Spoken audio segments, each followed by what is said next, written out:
All right, everybody, welcome back to a special episode. Probably the most special episode we've ever done. Wouldn't you say, Craig? Oh yeah, muy This especial, this muy is especial. the Bulletproof Dental Practice Podcast. And tonight we are graced by our two unicorns, the ones, the onlys, Bulletproof Hygiene gals, Hi. Charissa and Brittany. Hello. Thank you Hi for there. having us. We're excited to be here. Yes, thanks so much. Yes. So if you are listening at home, you might want to get your pen and paper. If you're a doc and you want to take notes for your hygienist, feel free, because this one's going to blow your doors off. And they're going to teach us. They're going to teach us all their tips and tricks, and then their paradigm shifts and everything in between. Right, gals? Yes, 30 Right. years of cumulative In learning 1 hour. and the next in under an hour. Right. Gift hygiene. Jam-packed. We're just going to pick your brain, right? Okay. Don't you love when people say that? Yeah, for We did a sure. podcast on that, actually. Yeah. I know. Anyway, y'all, we're really excited to have you. You know, all jokes aside, you guys are beacons in the industry and definitely in our own respective practices. Charissa works at Atlanta Dental Spa and is the hygiene lead there. If you scroll back all the way before Craig was even part of the Bulletproof Dental Practice podcast, I did a podcast with Charissa, and I said it's the 500K hygienist. And Charissa, that's gotten a lot of views. Oh, And yeah? since then, Charissa has grown with Atlanta Dental Spa and continued to lead all the hygienists in our ecosystem. But as of last year, she and Brittany had a Bulletproof Hygiene breakout from our summit in Houston. And so now, because it was such a great success, this year coming up, you guys have your own like 8,000 foot ballroom in the one we're doing in Woohoo. Austin. So, Woohoo. Awesome. Craig, do you want to say a few things about Brittany? Yeah, so Brittany is our lead hygienist at SDG, and she befriended Charissa a long time ago. How many years ago was it that you and Charissa got together? 2018. Okay, so that's a long time ago in my world. And spent the day with the $500,000 hygienist and picked her brain, and they became friends. And Brittany has led our department, year over year growth of, 20, 30% consistently. And it's an honor to have you here, Brittany. When we brought them to our last summit in Houston, It was right just a before test, wasn't COVID. it, Craig? It was a test. It was a a test. We're like, hey, let's see how you guys do. And it was a sink or swim, and they flew. So And the from feedback from Oh, yeah. the people in the room, we gave you guys like a giant coat closet to teach in, and Wasn't the a giant feedback. closet. Well, this was Exactly what it look, this was pre-COVID, so it was okay to be on top of each other, right? So I mean, Right. now Yeah. that would be heaven forbid. That would have been a super spreader for sure. That would have been a Literally like super 70 spreader bodies. event. It was a fire hazard, actually. It was a fire hazard. Probably Yes. so. So they literally, you crushed it. The feedback was incredible. It was supposed to go on for like 2 or 3 hours. We didn't see the hygienist for like 7 hours. Everybody ran out of note paper, and it was just inspiring to watch the two of you bring such light and energy to the hygiene world, because there's I think there's a decent amount of inspirational dental educators out there. And I just think that there's a lot of open space for the hygiene segment, people that are actually doing it. I know there's a lot of academic hygienists, and there's a lot of people that are sponsored by different companies. But for two gals that are actually wet fingered doing it, producing like levels of production and collection that's up at most dental offices, it's inspiring. So I'm honored to have you guys. I think I'm honored to be a part of it, because I think hygiene and dentistry needs this. And this is really the inaugural episode of a very big program we're launching. This So is really cool. tell us what you guys have been working on since that. So we've set that up, and so it's been a little bit of a whirlwind since Houston Summit, and you guys. So tell us what you've been up to since then. So first I want to say thanks to both of you for kind of leading the way too, and giving us the opportunity to have this partnership, and for having us on the podcast. We appreciate your leadership, like from the bottom of our hearts, so much. So thank you.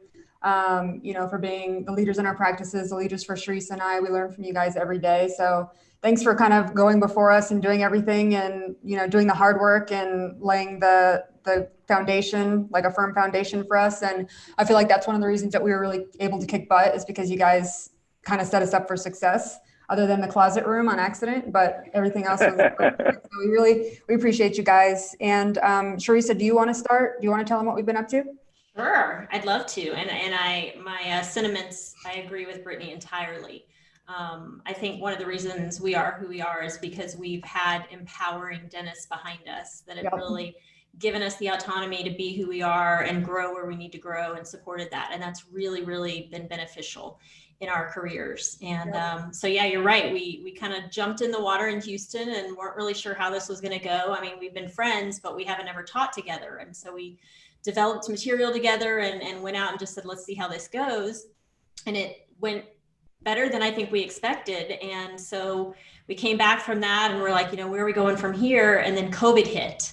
And because we had 2 months of sitting at home doing nothing, I mean, Brittany and I became best of friends because we decided to write a book during that time. And so we put together kind of everything that has occurred to us over our years of experience, the wins, the losses, what's working, what's not, what we see is really important, and really how to help other hygienists be their best selves so that they can help their patients be as healthy as possible and their practices be successful as possible.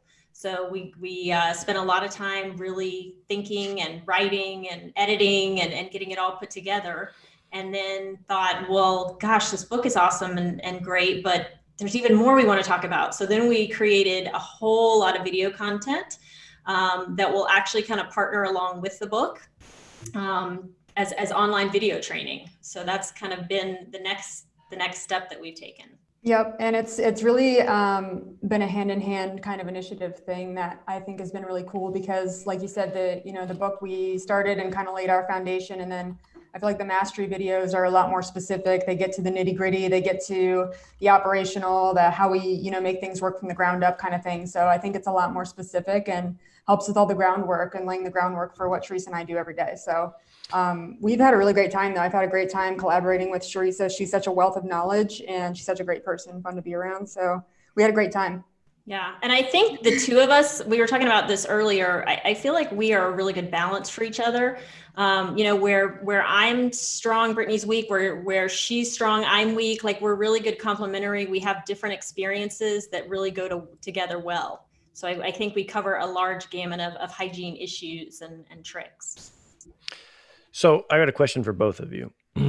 So obviously you guys went from being maybe average, above average hygienist at some point in your career to being super hygienist. What was the paradigm shift? What was the click that you all of a sudden 2x'd and became something that you just, all of a sudden now you saw, what am I trying to say? You saw the entire mouth, like something clicked where you became, let's say you were doing a hygienist doing average collections, right? So I think, Craig, what's probably an average collection for a hygienist, would you say, in the United States? I think on a yearly basis, 180 to 220 maybe.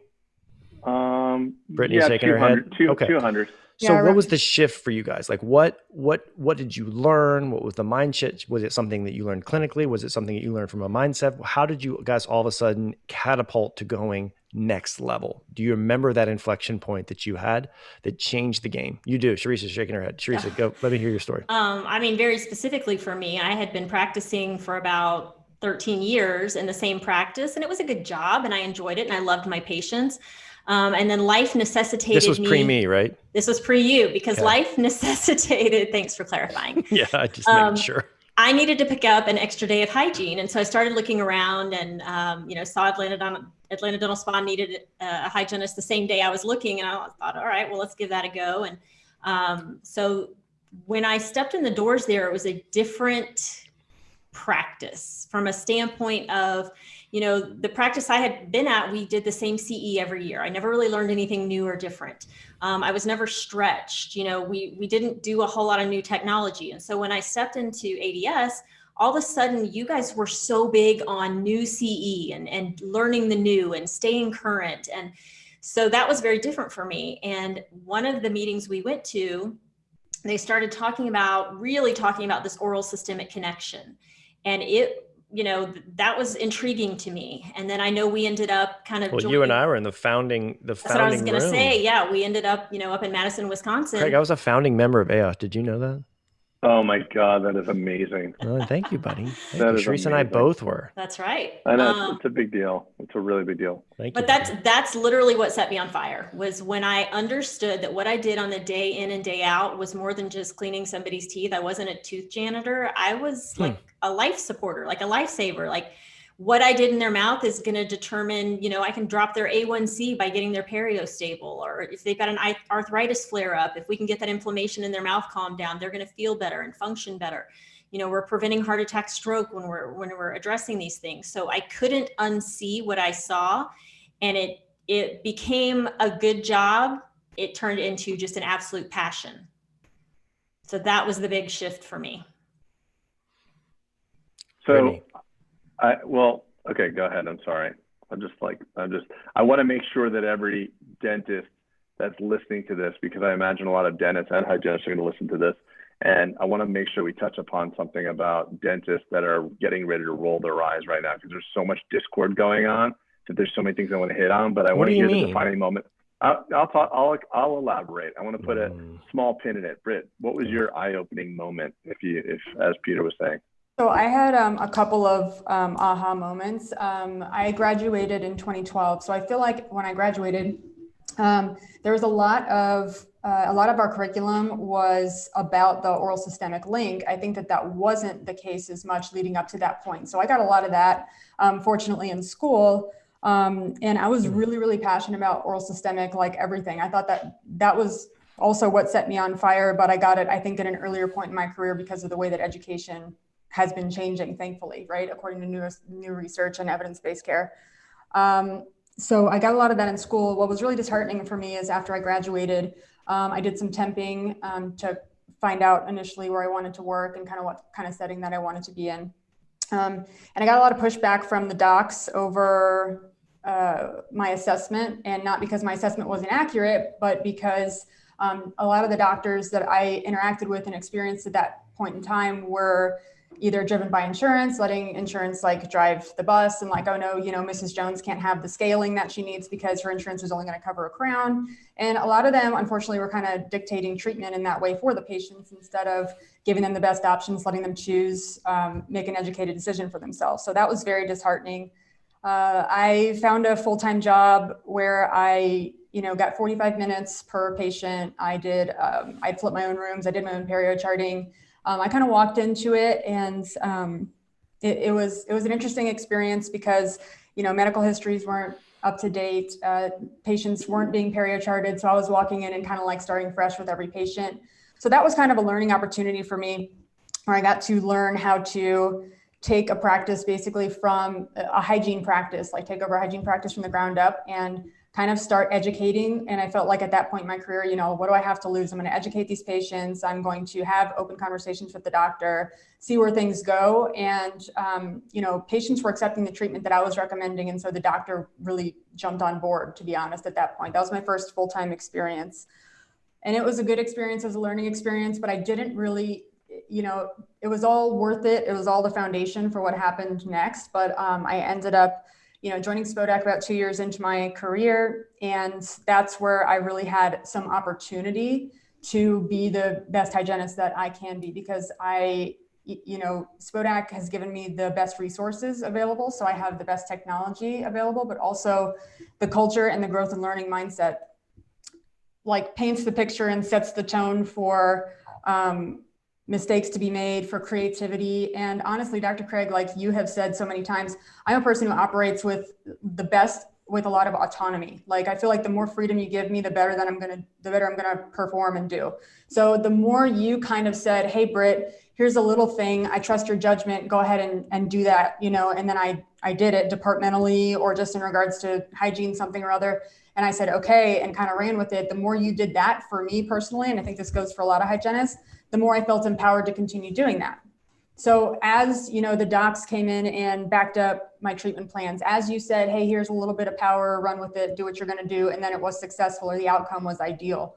I think that really jumping on board with Spodak, getting the resources, getting with docs who are thinking like, I want to be a part of this team. I want to be engaged. I want to formulate treatment plans with you. You're not just a tooth janitor, and being in an environment where that's possible. And we're here collaborating like that on a daily basis. That was kind of a big turning point for me. And then also visiting Charissa, later on in my career, I feel like, first of all, I've only been practicing for 8 years, but I feel like I've been on the fast track, and I'm so incredibly thankful for having been on the fast track, being at Spodak Dental Group, having had the mentors that I've had, running into Charissa, you guys organized that meeting. So I'm always going to be thankful for that.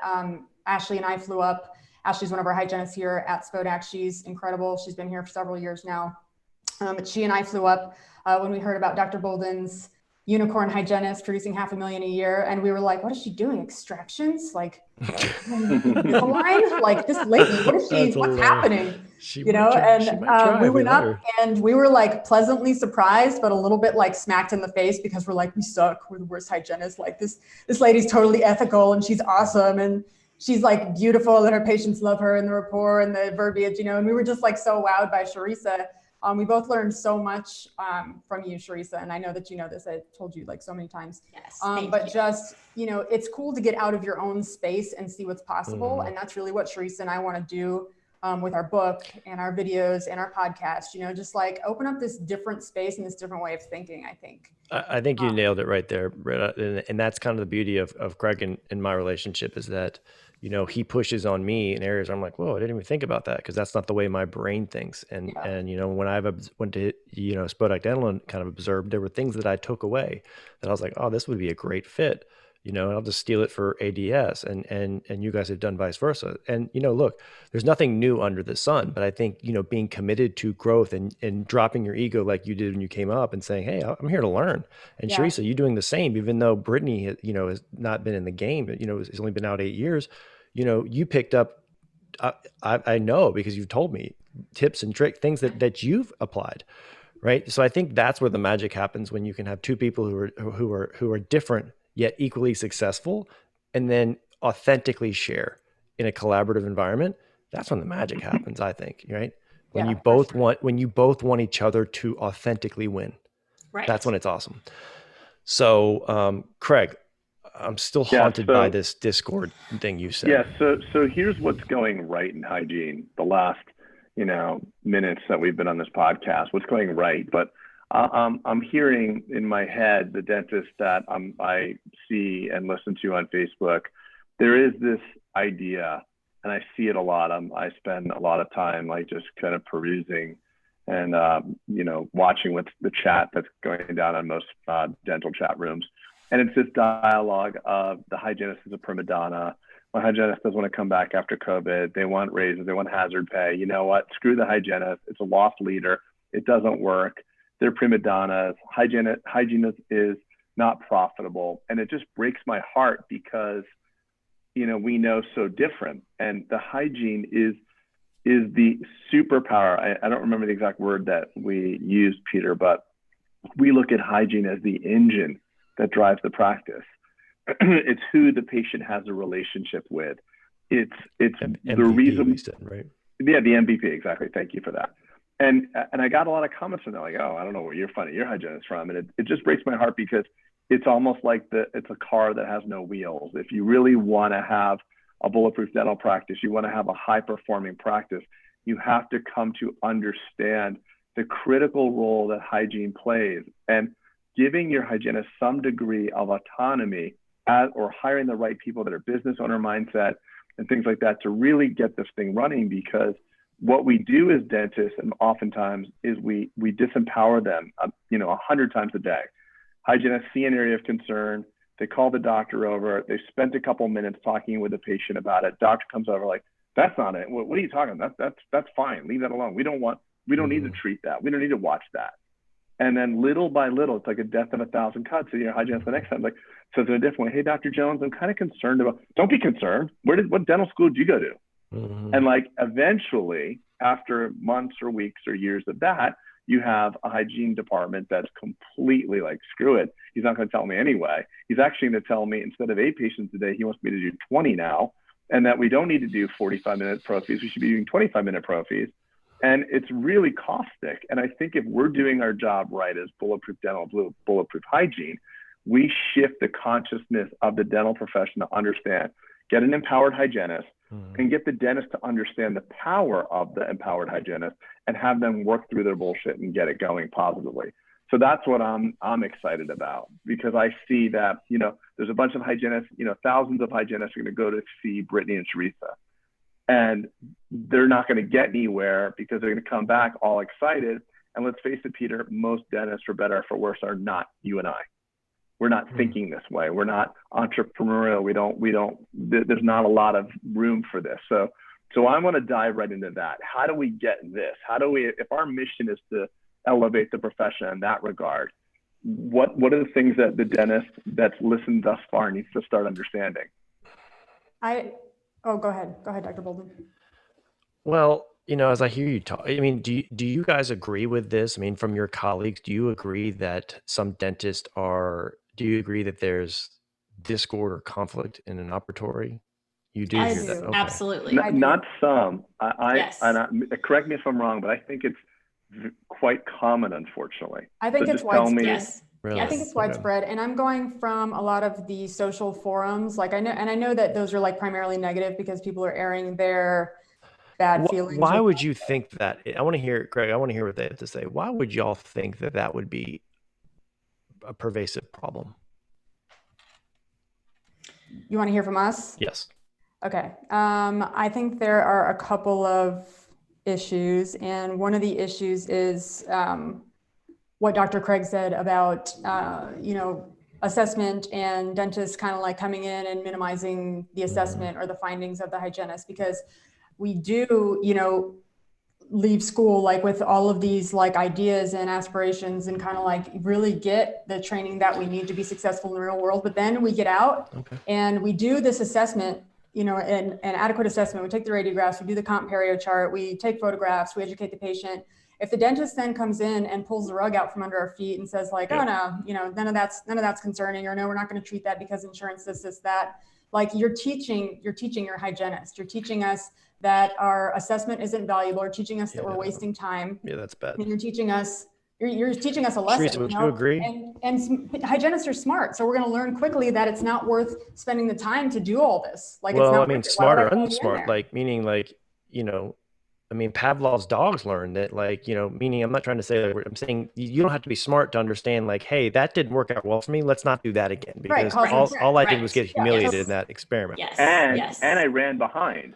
So not only that, but now I'm running behind. I got to know more. What's your thoughts on that? I absolutely agree with all of this. And I don't know all the regulations countrywide about, I know in Georgia, like, we are entirely dependent on the dentist coming in and making all the calls, So what we say and what we do is constantly being overseen. And, our voice seems smaller once the doctor walks into the room. I know a lot of hygienists talk about, they'll go to some CE, they'll go, see some new products, they come back, they're all excited, they're talking about it, and their doctor just shuts them down right away. And so it becomes this, oh, well, I go do CE because I'm required to do that, but I'm not going to get excited about it. I'm not going to really learn anything new because I'm not going to be able to go back and use it. And I mean, I've literally heard those words from other hygienists. One thing I think and on top of it, by the way, there's this dialogue like hygienist is not allowed to diagnose, or by state law, you can't diagnose. So does that automatically mean that if your hygienist sees an area of concern, that she should not bring it up? Because we have the opposite, Peter and I. We meet hygienists, and we've met them. Now I don't do the hiring. Brittany is the person that would ascertain those skills. But I remember originally like doing working interviews in case and clinical assessment days. And I would say, well, did you see anything concerning? Well, it's really not my job. I'm not supposed to bring up anything concerning. It's unfortunate. It's unfortunate that this is a problem that you guys hear. Honestly, I'm in my own echo chambers, Craig. So I just thought that I didn't know that kind of was going on because I don't talk to hygienists about it. But it's unfortunate that goes on, because honestly, like, that's the last thing a dentist wants. It's the last thing a hygienist wants. A dentist is getting up from doing his crown prep to go in and run. The last thing they want is a hygiene check that has friction in it, right? And so what I think the downfall is that, you know, and I hate this word role play, but I think that a lot of offices, they just get into the game and they haven't practiced and they haven't done role playing and saying, hey, what would you do in this scenario? Because Charissa, there have been many times when I've done a check on you and you and I have not agreed, but guess what? Guess who couldn't tell the difference? The patient. The patient, right? So we waited. We are on stage. And Craig, I'll never forget when you introduced me to the book and you had that conversation, you know, what would Disney do? So the patient satisfaction, the patient experience is predicated on how well the doctor and the hygienist get along. The time to have discord is not in front of the patient. Right.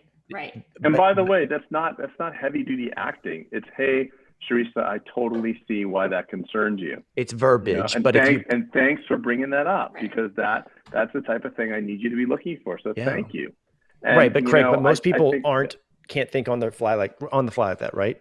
Yeah. So because all they get is rattled by the fact that, did my hygienist just diagnose? It's like, oh, that was awesome. Yeah, thanks for that suggestion. That, you know what, I will keep an eye on that. But for right now, I'm more concerned with number 3 or something, right? There's way to flex your academic prowess as a dentist, if you will, without belittling the hygienist and without destroying the experience of the patient, who is the monkey in the middle of feeling super sweaty back awkward now. Mom and dad are fighting. Right? Like, this is weird. I'm finding a new practice because this is weird. And honestly, you guys, let me tell you something. If you're dentist listening and you are at all a little bit rude to your hygienist, patients are going to get pissed, because I promise you, they probably like that hygienist more than they like you. Maybe. Well, they know her name and they know everything about her. Oh, they had, like they're more of a relationship. They spend more time, like they see them on a regular basis, right? And again, I don't want to get hate mail on that. I'm just saying, like, I wouldn't want to go toe to toe with seeing who Charissa's patients, like her or me, with that. I want to say too. Oh, go ahead, Britt. No, well, we're co-diagnosticians, so like, hygienists are licensed healthcare providers, and so are dentists, and we're working under the umbrella of the dentist license, right? So at the end of the day, no, I can't move forward if Dr. Craig disagrees with me and says, no, that's not the right treatment for Mrs. Jones right now. But if, just back to the reinforcing point, like if you're training me that my assessment isn't going to be validated, or it's not going to be reinforced, you're not going to tell me that was worth my time, then we're going to stop doing it, kind of thing. I don't know if you guys want to get into, Charissa, do you want to share a little bit? I guess, Brittany, what I want to drive home is there's no practicing going out at all. Meaning the only time we're actually having that dialogue is actually when it's live in the game of a patient being there. I don't hear people saying, hey, let's run this scenario. Let's role play this. Let's practice our, trust transfers. Let's do all these things, right? And these are benefiting these. And honestly, when you do that, it makes the game, quote unquote, much less friction, has much less friction. Yeah. Your appointments go in, you enroll treatment from your hygiene check that only took 5 minutes. It was very comprehensive, and you're back to your crown prep. Instead, you walked in, you came in, you squawked, you shit on everyone, and then you left. And then everyone feels like, what the hell was that? Yeah, what the hell just happened? Well, and I think that, yes, you're right. You need to practice, you need to learn the skills, you need to practice. But I think before even that comes the mindset. Okay. Because how many dentists do you know? And we as hygienists have felt this 1,000 times, where you go to your dentist, you need an exam, and you feel like you're bothering them. You feel like the dentist thinks, oh God, I'm in the middle of doing work. I got to get up and go check this hygiene exam. And especially like Craig said, if they don't view hygiene, if they view their hygiene department as a loss leader, then to them, that's just a nuisance. And you feel that as a hygienist. Well, and that's just part of the game, right? Like, honestly, let's be real. Sometimes it is a pain in the ass, because you're in flow, you're in that zone. You're like, oh, I'm like feeling magic. Then all of a sudden you feel a tap on your shoulder, and you're breaking us out of an artistic creation, right? We're sometimes in this flow, and it's hard to describe. And so, yes, it is hard to say, okay, let me shake that. And now let me go in and be, it's hard. Yeah, it is hard. Turn on the personality for 30 seconds. It's hard to like go from, let me put this hat on now. So I do. But no, we understand that as hygienists too. We understand when we're going to get you that, we don't like interrupting either. We don't like being interrupted. Like, we totally get that. But at the same thing, we're at your mercy. We got to have that happen. So I think the mentality, you've got to embrace the mentality of your hygiene department can be a rock star department. You've got to give them the autonomy. You've got to do the practice. You've got to have all the role play, because here's the thing. Say you get interrupted and you go down the hall and you do the exam, but because you've perfected your communication and your technique, you bobblehead what your hygienist just said they needed, and then you're back to doing what you need to do. And everybody felt empowered. Everybody felt respected. So it's a whole program of getting everybody where they need to be, but there's a lot of steps. And I think, I feel like it's easy. It's all the magic that you practice and intensely. work on, and the relationship and the respect that makes the magic. Like in our practice, in any given moment, on any given day rather, I am asked by several hygienists, hey, can you come in and meet a patient in Op 5? They are ready to go for Invisalign. I've told them everything. They know the money. They're ready to go. I just need you to put your eyes on them. That's what the conversation is. I'm like, oh, okay. And I walk in, and the outcome simulator has been done, and financing has been talked about, and everything's wrapped up and done. But that is the magic. That's the final step. That's the champagne moment of all the work that we've done. And everybody else is like, oh, well, my hygienist, because I live in Spokane, they don't do that here. And you hear that so much, and that's such bullshit.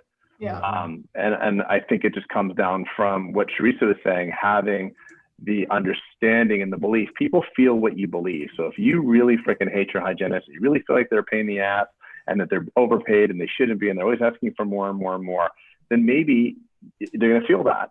And I think also when you get into like a lot of the dialogues about money, like, oh, hygienists here want so much money. I'm like, well, geez, I mean, if they can produce, you can't say that 30, 40, 50, $60 an hour is too much.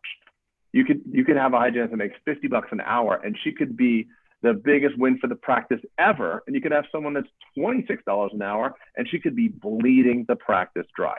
Mm-hmm. So people bring different value to the hour. And I think a lot of it is from this idea that I think from the hygienist side, I'm speaking about what the doctors misunderstanding from a loss leader perspective. You're thinking, yeah. And now let's go to the hygienist side. They think like, oh, well, there's no overhead, and I'm bringing all the stuff, and so it's caustic on both ends. So we got a lot of work to do here in this whole thing.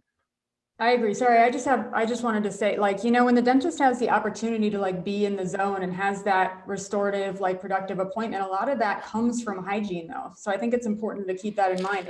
If all this stuff is perfected, like the dentist is able to do a full mouth rehab or able No, of course. Trust me, that's not lost on us. I'm just saying, like, when you get in the flow. I know it's not lost on you, but I think that it can get lost in the hustle and bustle of like every single day. The hygiene checks are why your schedule's filled next week. So I think that's 100%. And we noticed that, by the way. So we've seen number of periodic exams in our practice because we haven't always had willing doctors that will jump up when the periodic exam is needed. And we have a multi-doctor practice. So sometimes hygienists will go to the people who always say yes.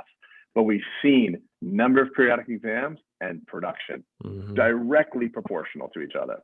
So we're fascinated. We the enigma and the admiration of the new patient. We're so excited about it. When we know out of the hygiene room after Charissa or Brittany or our hygienist has spent 45 minutes talking about their treatment, the case acceptance is through the roof. But yet we're going to run over it for that new patient who we don't even know.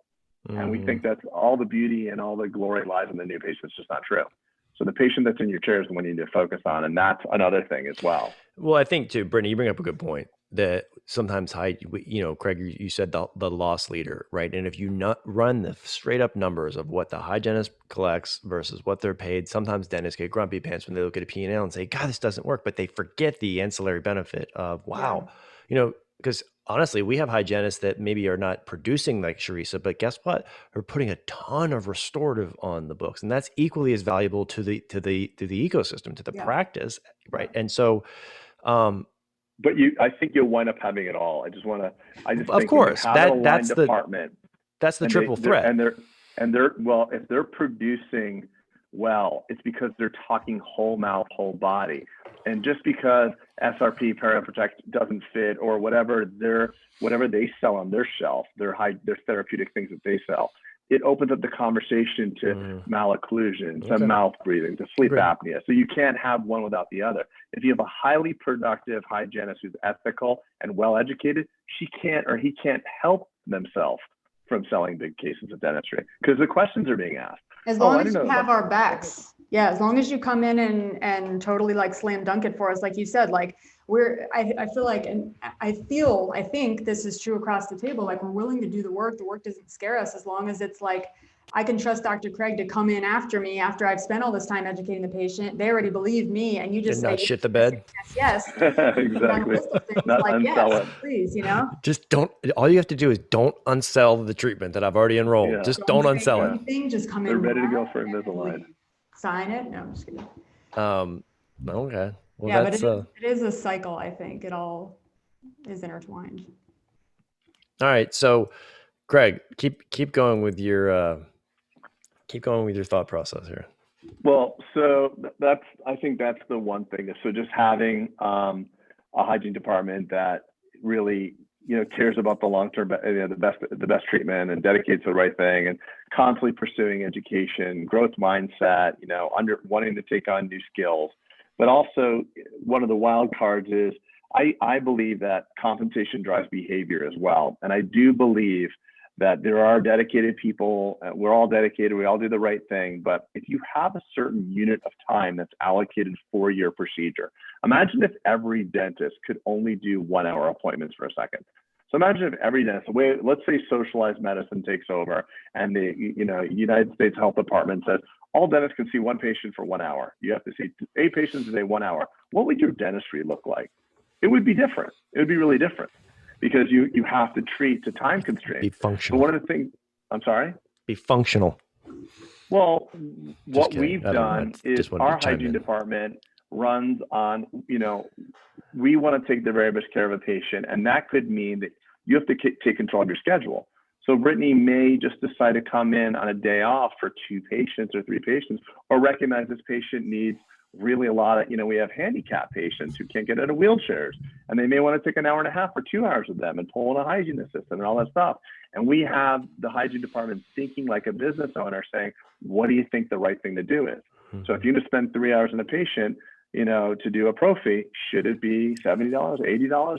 We have to think about this stuff. We also, and you have to allow your team to make the mistakes, because if they get in trouble early on, if they come to you, if you have a bright, new team member, they come to you with an idea and you squash it, it will take you weeks, if not months, if not forever, to rebuild the confidence to do that. And the same thing with finances too. So we'll have conversations about I've told Brittany, hey, this guy, Gus wants to come in and he wants a cleaning and we're booked up for 6 weeks, and you want to accommodate him, and she'll have a business conversation. I can come in on a Friday if you need me to, and I can do that, and it's going to be blah blah blah blah. And he's like, yeah, that's fine. I'm not worried about that. I'm not worried about that. I'll have you come in for that. Oh, and can you do whitening? Can you stay later? Yeah, I can do that too. So it just creates a more fluid, autonomous business environment for them to have. I mean, and we're talking obviously fee for service, out of network type patients, but there's things you can do as well in insurance environments. So sure, you guys both train others and lead other hygienists. Where have you seen the biggest change where a hygienist was stuck and all of a sudden you made a breakthrough with them and they saw the forest from the tree, and all of a sudden now it was a different hygienist? Where have you seen that being the case? For me, yes. I do the hygienist quarterly reviews, and I do some hiring and onboarding and things. And it was one of our quarterly reviews where we, review feedback from the doctors, review qualitative and quantitative goals. We kind of see where we are for the year, and how we're going to proceed and move forward and meet and exceed goals. So I was having a review with Ashley, and she's giving me permission to share this story.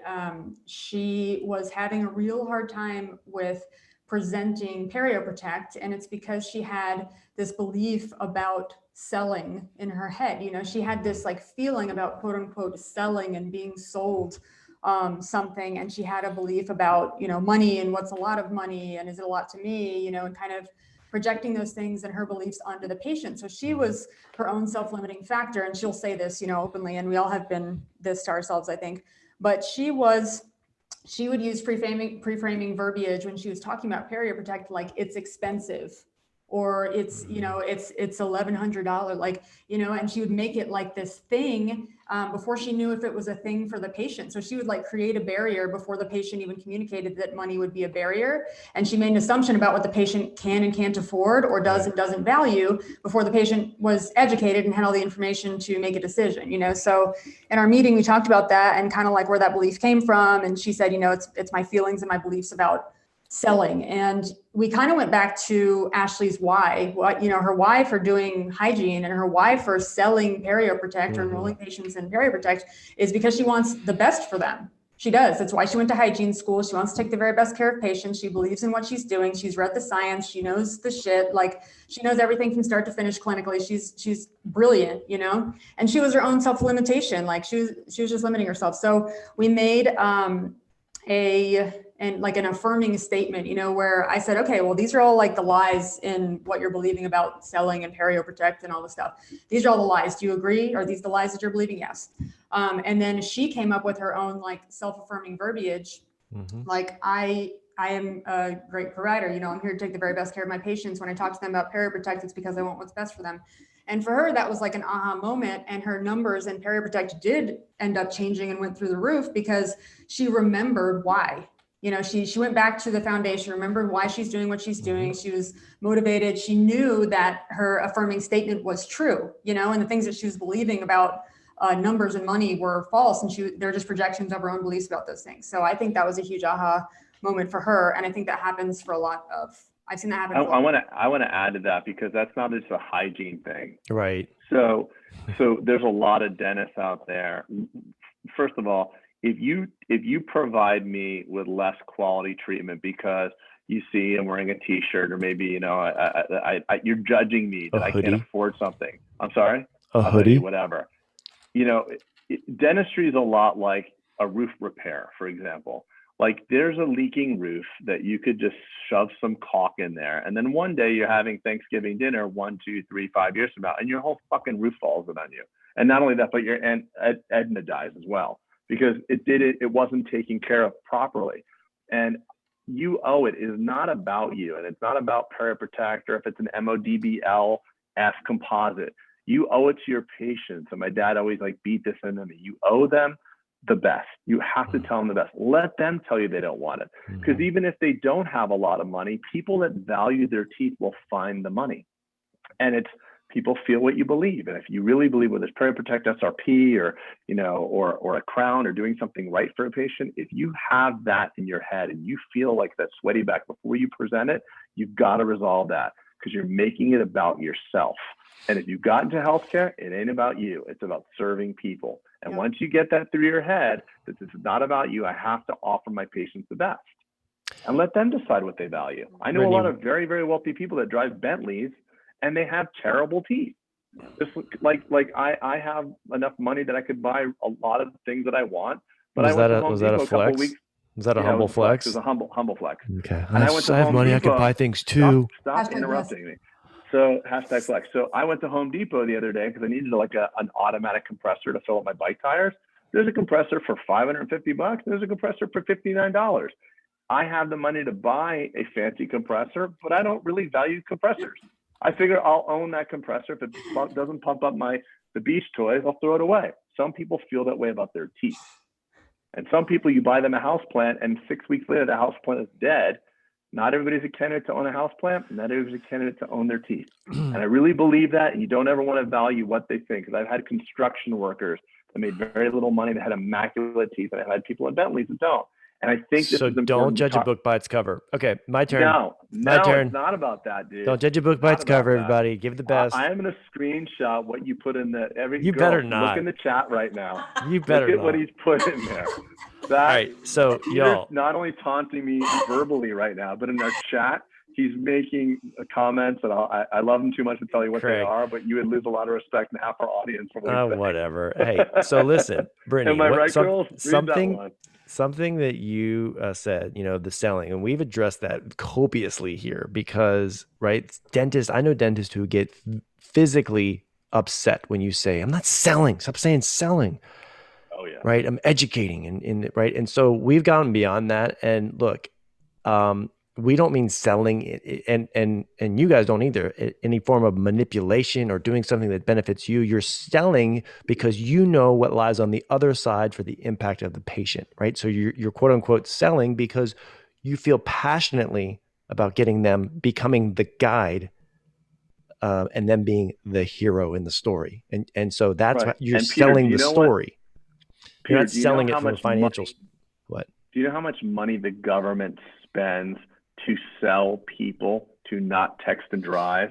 Do you know how much money the government spends to sell people to stop smoking or wear your seatbelt? Selling's also criminalized It's a criminalized word though, because selling, it's an exchanging of like services, kind of like it can almost be like bartering. Well, like, look, it's almost like one person, the connotation is one person won and one person lost scenario, right? And that's not the case when you use that term. Exactly. Okay. Yeah, it's just not a bad word, but I think that we've made it a bad word. We made it this taboo thing, but it's not. Like, I am proud to say all along that we sell well-being. Like, I want my patients to say yes to the treatment. I was just having sweaty back for a second, and I wanted to, in case we had some new listeners on the scene, that they were like, wait a second. What is this selling you speak of? We're dentists. We don't say that. No, and unclick, bad review. Unsubscribe, a bad review. You do have P&L, you do have to keep the lights on, you do have to keep the doors open, but all of that will happen if you have like all this culture stuff. Yeah, but you can do well in life by doing good. It will follow naturally, so. Yeah, 100%. But there are a lot of people that would get freaked out about that stuff. So two things that you guys both exhibit, and I can speak because I know this because Craig and I talk about it, is that you exhibit an owner, even though you're not owners of the practice, quote unquote, right? That you guys exhibit an ownership mentality. Charissa, how did you get that? I mean, was that something, did you have that at your previous practice is where I'm going? I did not. And okay. I think if I'm being honest, and this is not just to make you feel good, but I think you were a big part of that because you gave me the respect and the autonomy to do what I needed to do. And that becomes very empowering. And you realize, because let's be honest, I know that you've heard me say this before, and it's really, really true. When I was looking for another practice to hire me one day, when I looked at the website at Atlanta Dental Spa, I literally said to my husband, I could never work there. That looks way too nice. I'm not good enough for that. And that's where I was when I started there. So it was a little culture shock to me at the beginning. And I almost felt like I was faking it when I was there. I was like, it's one of those fake it till you make it things. But the longer I was there and the more I was empowered and encouraged and given the tools and the respect, the more I grew into that and realized, gosh, this really feels good. Like I'm really taking care of my patients. And now I do have an owner mentality, a protect this house mentality, not only because I am appreciative of what's been bestowed on me, but also because of what I get to do for my patients. I don't have just an owner mentality for the practice itself, but for my patients and what I'm doing for them. And I know I can't do that without standing in Atlanta Dental Spa. So to me, I want to do everything I can to make the practice as successful and functional and healthy as possible so that we can keep getting patients healthy. Yep. Brittany, what about you? So for me, a lot of it is exactly what Charissa just said. And going back to talking about, just feedback from the doctors and being, reinforcing the work that we're doing. For me too, I think that the way that we are compensated, Charissa and I are compensated based on commission, so it ties what we do every day to what we take home in our paychecks. So that just means that we're willing to work smarter, not harder, to find the best way to do things. A percentage of your collections, right? Yeah, percentage of collections. Yeah. Exactly. That sounds a little more friendly than commissions. So it's like immediate, it's kind of immediate gratification. It's just gratification. It's like you're getting paid exactly the amount for the work that you do, but also like Dr. Craig mentioned earlier, because I'm compensated according to the exact work that I do, I am willing to come in on a day off and see a specific patient. And that takes the very best care of them, the very best care of the team, the very best care of the practice, the very best care of me at the end of the day, and everyone gets what they want. It's that triple win. And, being on commission based too, I think helps people to gain an ownership mentality in the sense that they're willing to take on a role of like ownership over the department and over operations and over big picture things, because I know that at the end of the day, it'll benefit everyone and that I will also benefit from it later on. So for instance, like when I took the time and updated our standard operating procedures, or I took the time and created,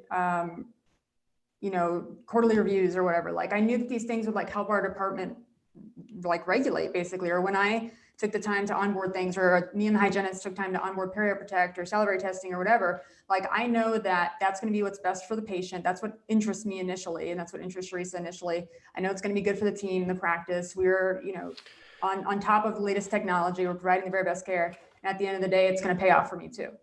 Look, I mean, that just goes back to, something that we talk about, like relationships are unsustainable if only one person is winning continuously, right? So if you're working your ass off and the practice is the only recipient of that hard work, then eventually it's an unsustainable, right? It doesn't work. So we talk about it in our world as kind of a triple win. Like the practice has to win, the owner has to win, owners have to win, and then the team member has to win. Who's taking, but it's not just a me scenario. So like you said, there's you leaning into the whole environment lifts you up vicariously as well. So the business is doing better. So you guys have your lunches and you have your bonuses, and right. And everyone's leaning in, and literally, and that's the definition of teamwork. And I see so many people saying, oh, we're a team. And then you peel back one layer and it's a shit show and it's chaos and it's everyone and it's a me. It's a all, it's a everyone out for themselves scenario. But we say like, oh, we're a team. And then you like I said, you don't, it's inauthentic. So true teamwork is doing something to make the entire boat, like Craig, like you were typing in the chat, that a rising tide floats all ships. There you go. But I think it's the first person that's got to win in any business in the dental business is the patient. And I've had team members many times say, we can't have this person here. We can't have this doctor here. I'm worried about what they're doing. So there's such, like, if we think about, like, I just had an experience of the other day, my buddy Randy and Johanna. Randy had a surgical procedure, and every couple of days he had a tough time. JoJo's like, did you call your buddy Randy? Did you call Randy? Did you call Randy? So compensation drives behavior, and I get that.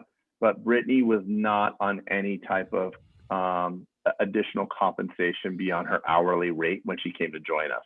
It was her as a person, and we get to know our people. We don't just say, oh yeah, be an entrepreneur, come over here. We got to get to know you and understand who you are. And you can't work in our office unless you're at like the MBA level. Yeah, no, the integrity and the values have to match up first. Like that's what the foundation is. That's first, no matter what. Ethical care. And it takes a long time. It takes time, by the way, to get to that point. So if anybody's hearing this, you got, young dentists who just graduated and you're thinking about a hygienist, bring them on, get to know them first. We're talking about, a 10-step relationship.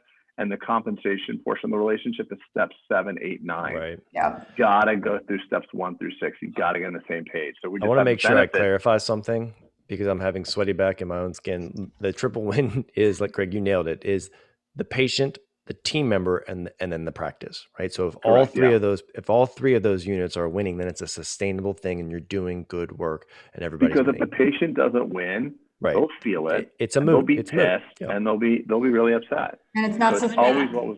And it's not sustainable. I feel like honestly, this topic is like taboo. Like talking about compensation, talking about collections, talking about I'm tired of it. Quite honestly, can we move on? Though, it's like you have to think about everything, like the triple win and keeping the lights on and all this stuff. It just shouldn't be a bad conversation. It's not, especially when we're talking providing the very best care, being ethical providers, like doing what we love to do, and then income and profitability being the side effect of that, which is how it should be. That's sustainable, that's passionate practice. I don't know, that's why we are driven to like keep learning and doing our very best, but it does start with the patient and what's best for them. And then it kind of like trickles down from there. Okay. Brittany, if you knew a hygienist was struggling out there listening to this and they're hearing what you're saying and they're a hygienist and they're literally feeling unfulfilled and they feel like they're just, it's literally wake up and do the same thing, Groundhog Day, scraping teeth, go home, and they're feeling unfulfilled and they don't love hygiene anymore. What's the one thing you would tell them? And Charissa, you can get ready for this answer too. What's the one thing you would say, go do this? Go reflect on why you got in this in the first place. Okay. What if that was, well, it was a good job and it was, and I liked what it was going to provide from an income standpoint. What if it wasn't this deep why that you have, like, I want to help people? I'm just playing devil's advocate. Then I would say reflect on the moment that you fell in love. If you're noticing that you don't love it anymore, then there had to be a point when you did. Point in time when you're passionate about it and a point in time when you did. So maybe reflect on the point like Charissa was mentioning, which came to Atlanta Dental Spa, or like I was mentioning when we had those like switches, the switch, the aha moment or whatever.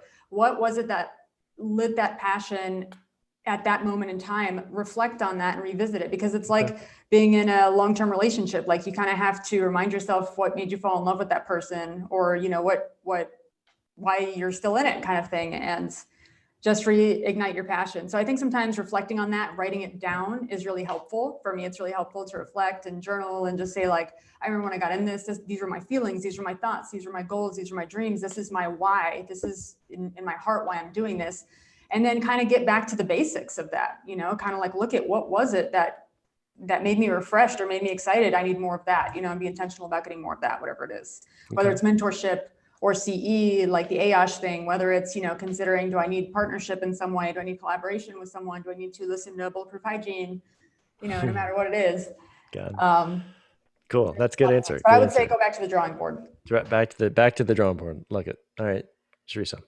Well, of course, Brittany stole my answer because we share a brain, and seriously, no joke. Like just starting off the new year, I am currently meeting with our hygienists at Atlanta Dental Spa individually, and I asked them all to answer 5 questions for me. And the number one was, tell me your why. Why do you do?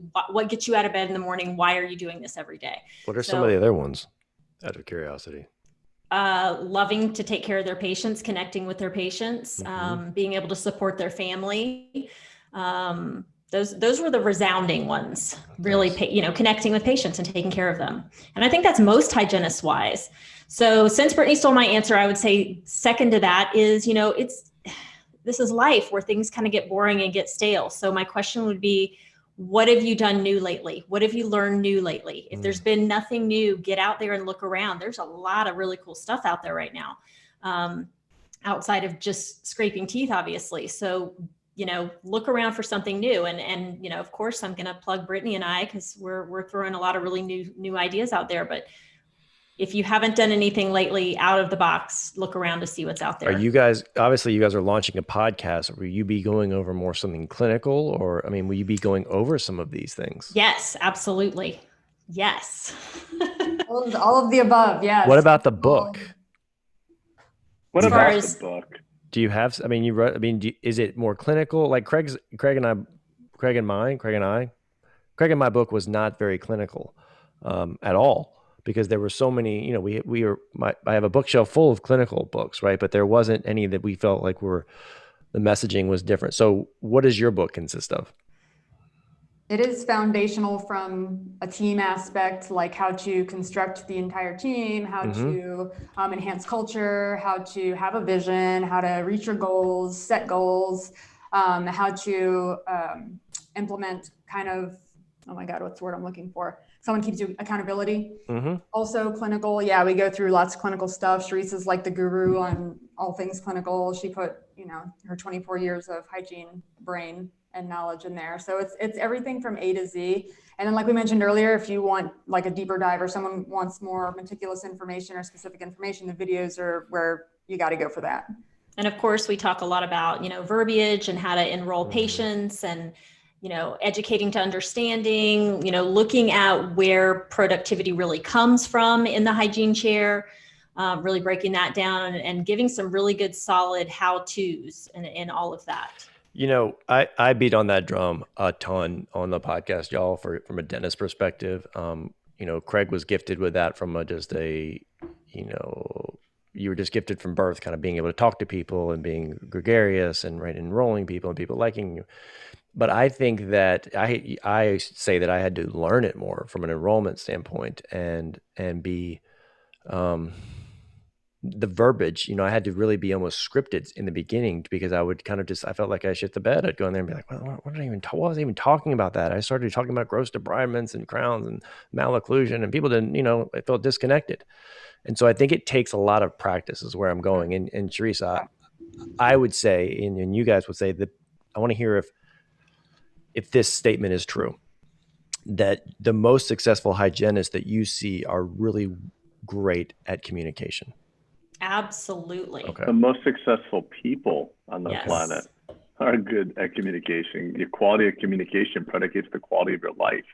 Everything's relationships. Yeah. I had one of our doctors, Dr. Myra, the other day, had a little bit of a thing communicating with the patient, and the patient just wanted to be, you know, wasn't Myra was looking to like fix the situation. All the patient wanted to do was be heard. Right. And the patient was getting really, really upset. She's like, I'm trying to fix him. I'm like, no. She just wants she just wants your presence. And she had her presence, and she like had the most emotional breakthrough of like, turn this patient who was really, really upset to really, really happy and did nothing. So communication is key. I would argue too that we always focus on, let me go learn the Perio Pro, let me go learn Perio Protect, let me go do this. And we forget about the fact that like, that is to me, that's always almost, even in dentistry, Craig, the lowest hanging fruit for us to do more, make better impact with people is to learn the art of that communication, right? Learn the art of delivery, learn the art of patient benefited verbiage, learn body language, learn how to read your patient. Learn how to read your patient, right? Because they're uncomfortable more than likely in that chair, but you need to pick up on that. If you steamroll them, no one wins, right? They definitely don't win from that because they clam up. So, and I think we gloss over that in our education and even our postgraduate education. I think we just say, yeah, let me go do this implant course or whatever. And, we default to the mechanics. We always default to the mechanics. Well, of course. We're scientists and we default to the mechanics, and it's the art. The art is where the people show their mastery in the art of things. And I think also like, there's a lot of relationships that go stale, both in your personal life and your work life. People get stuck in habits, and there's no better way to re-energize what you're doing than taking some continued education, revamping the way you do things. Mm-hmm. And there might be a dentist or hygienist that's listening to this, or maybe a team, God willing, it's a team, and they can all decide, let's start over, let's start new. I've done a lot of stuff, personal development stuff and coaching and stuff like that. I've taken my wife to things, and my wife and I have split apart like at an event, and halfway through it come back together like with like tears in our eyes, like, oh my God, this is going to be amazing. And it shifts our relationship and makes it better. So the beautiful thing, and this sounds like a perfect plug, but it just so happens the timing works out.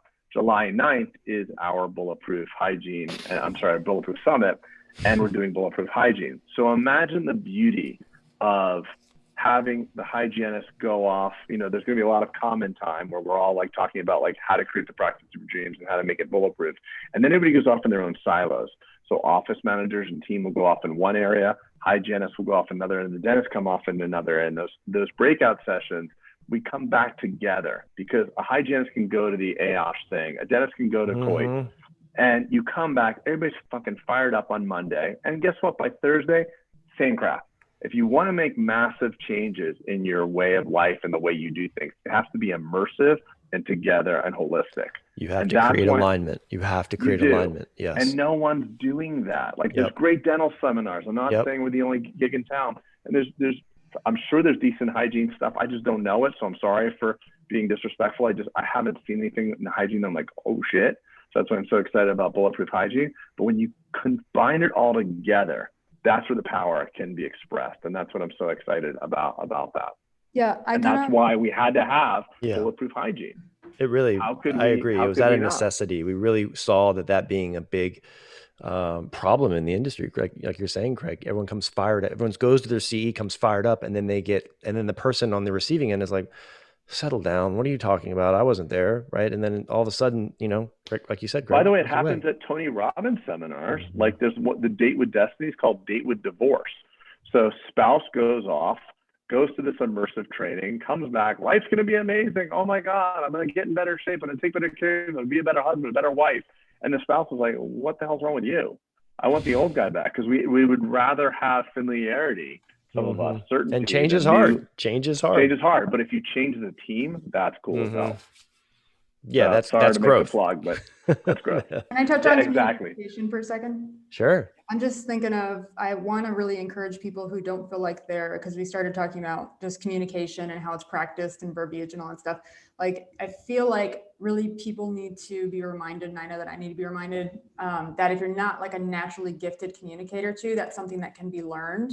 Mm-hmm. And they are like skills, because I don't feel that I'm naturally gifted like Dr. Craig is. Like, he has the gift of gab, and he can walk in and kind of like enroll someone immediately and be their best friend and, immediate rapport. And I know that some of that is practice, but it is kind of like a little bit of is automatic too. You know, he is naturally a little bit like that. And I'm a person who has to work at it more. I have to learn the verbiage behind the scenes, practice it for myself, you know, have repetition, and then make it my own kind of thing. Yeah. It has to be practiced and repetitive. And a lot of people, you know, don't love that either, because then they feel like, oh, it's scripted. No, it's you know what you're going to say, you know how you're going to handle the situation. You don't get into sticky situations as much, and you kind of know how to troubleshoot on the fly.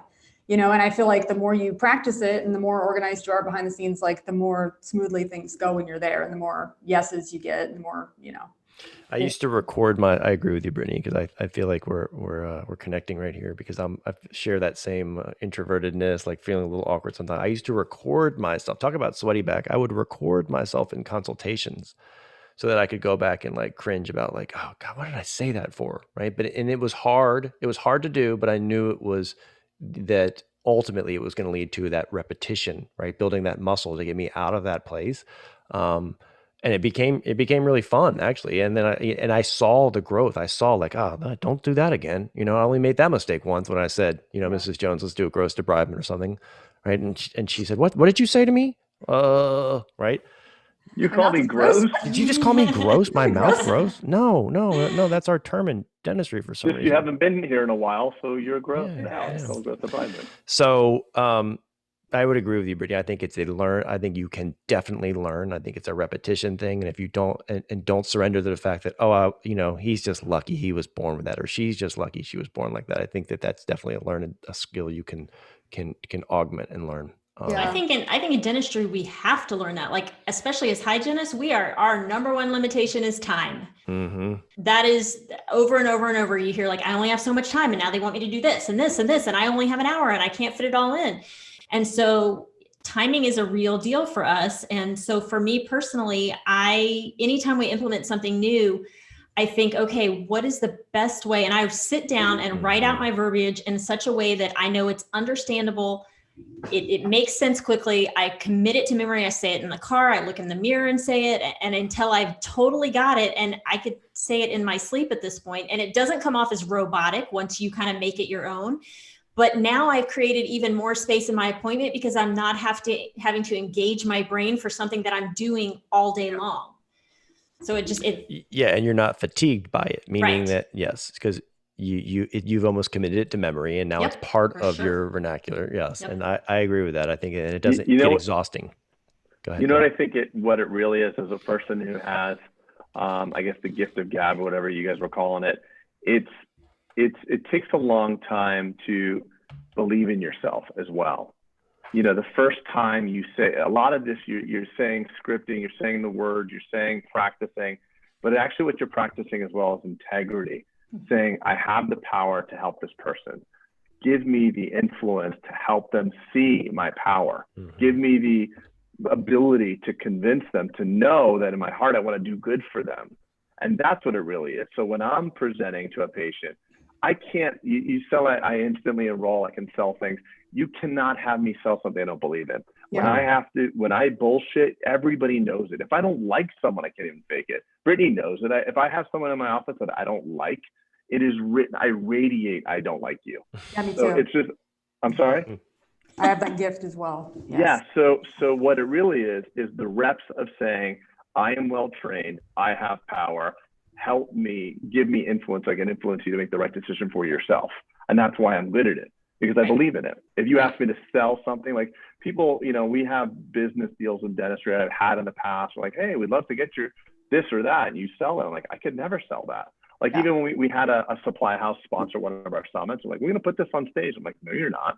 I'm like, I don't believe in that. That thing sucks. You know, so I think it's just that you have to just develop and like you said, Charissa, when you walked into ADS, you're like, I don't belong here. This is too nice. So a lot of that process that got you good was not the verbiage. It was a high deserve level. It was understanding, I deserve this. My patients deserve this. Because you can't sell something unless you care about yourself first. You have to care about yourself and then sell it to them. Or enroll them. I'm sorry. It's the belief in the delivery, I think. I think it has to go hand in hand, you know, because if you're stumbling over your words and like don't know how to deliver what you believe or how to like put it out there, I think it needs to be practiced. Since we're talking about like verbiage and things that we practice to make our days run smoother, is this a good time to talk about those things, or should we not kind of get Yeah. into that today? No, I mean, if you've got some, if you've definitely got some, I love a system. So if you're going to tell me a system, like, let's go. 5 easy steps. If you can tell me 5 easy steps to, So, no, I just think that it's like so much of what happens when we're not working our clinical, 9 to 5 hygiene jobs is what makes Charissa and I successful. It's a lot of times what happens, like what Charissa talked about regarding mentality, like, doing not necessarily self-help, but surrounding yourself with people who are uplifting, who want to win together, who want to collaborate, who want to get smarter, whose egos are out of the way, who want to learn and grow and be vulnerable and look stupid to learn a new skill together. Like, I think that that's a really important thing, and that's about hiring the right people. So getting the right hiring processes is really important. That's a behind the scenes type of thing. That's so important. Another thing is having standardized expectations and making sure that everyone understands what the expectations are. So standard operating procedures, what people consider kind of the boring things, but that is like setting people up for success. When we updated our SOP, I saw people's performance like improve and increase, and they understood what was expected of them. And it feels good to be able to check that box. Feels good to know, like, I'm winning right now. I'm doing something right. Like, I have something to measure that without someone reinforcing my behavior. I have a way to measure. Everyone wants to know how to score the touchdown, right? Yeah. Everyone wants to know which direction do you want me to go for a win? Which direction do I go for, Yeah. and I think so many times we don't lay that out as leaders of a practice or owners of a practice. We don't lay out the guardrails of like, this is what a win looks like for me. And Yeah. this is what I don't want you to do. Or we expect that other people know or can read our minds. And I just think that's setting each other up for failure in any relationship. And especially with people you have to work in a high stress environment or, fast paced environment with every single day. It's just setting everyone up for failure. So organizing and understanding your standard operating procedures. I think having hygiene meetings is a really important thing too. Hygiene meetings and talking about what's going well, what's not going well, brainstorming together, making sure that everyone's an active participant at those meetings. So if you bring an agenda item to the table, you speak about the agenda item, you come with a solution, we implement something, then it's old business, new business. We follow up on the solution and make sure that it's good, Right.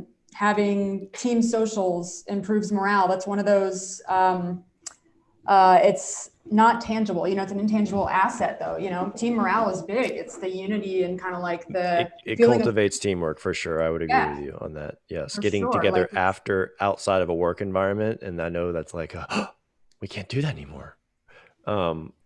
But I think that predicates all of it. You no matter how much systems and protocols and business you have, if you have caustic culture, it will eat you alive. It's the cancer. It takes everything out.